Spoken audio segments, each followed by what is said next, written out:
Welcome to another Rep Matters production. My name is Phil and I'm your host.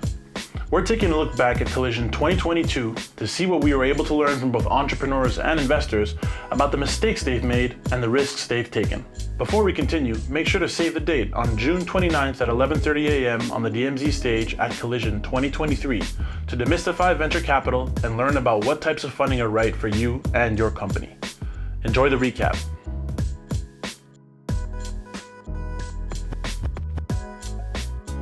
So let me ask you this. What is the biggest risk you've taken in your life? Biggest risk I've taken is twofold. One definitely was taking student loans to flip homes on the side of my studies. I do not recommend. That was a very stupid idea.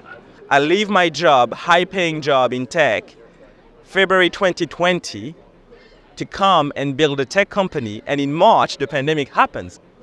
All of this, when your back is against the wall, you start learning who you are, you start learning what's in you, you also start learning more even about your co-founders. And it actually really brought us together.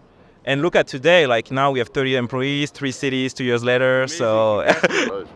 Amazing. I think the biggest risk was probably at 28 launching a condo development company when I haven't renovated a property in my life. But you gotta take big risks to have big wins and big impact, right? And it was a risk to launch the first Black tech incubator out of a university. I want to ask you both these questions. What is your biggest mistake that you've made in this entrepreneurial journey? The biggest mistake that I've made was trying to boil the ocean. But what we've done is we tried to go after everything, trying to solve every problems that we could find, and we were not focused. And by doing that, it felt like we were doing something, but we're not actually moving. We're not getting the traction. For me, I would say our biggest mistake is thinking that we spoke to enough customers. And so if I could walk back the last year or so, I would spend 100 million times more hours speaking to customers. I always felt like I had to beg, or I was lucky if someone gave myself attention or an opportunity. Yeah. I felt like I should be so grateful for it, and this was the thing owed to me. I was like, no, I'm doing amazing work. Why do I feel this sometimes sense of I don't deserve this?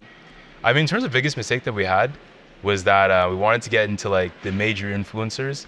So we ended up paying this one influencer a big sum of money to do some posts. It was bad because there's so much more traction, so much more honesty when it's coming from that organic feel.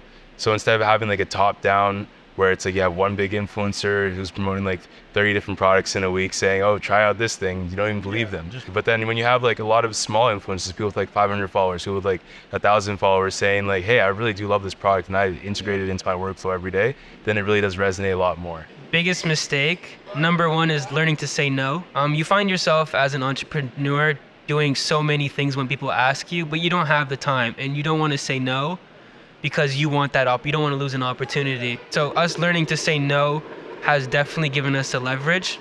So along that journey into venture capital, what's the biggest mistake that you've made? Earlier on in my career, I took a bold move and I joined an organization without necessarily doing proper due diligence. And despite it having been an amazing experience, there were a lot of elements I could have found out easily about that organization before I joined them. Because sometimes you fall in love with the people, you fall in love with the products, and you forget to see some of the red flags that are exactly in your face. Yeah. So even if you are passionate about what you're doing, you need to look at data. Follow processes. And it doesn't mean that you won't do what you want to do, but you have a good understanding of the situation you're getting into. And that's a wrap, folks. Thank you for joining us. Follow us on LinkedIn and Facebook at Rep Matters, and on Instagram and on Twitter at repmatters_tech. Thank you.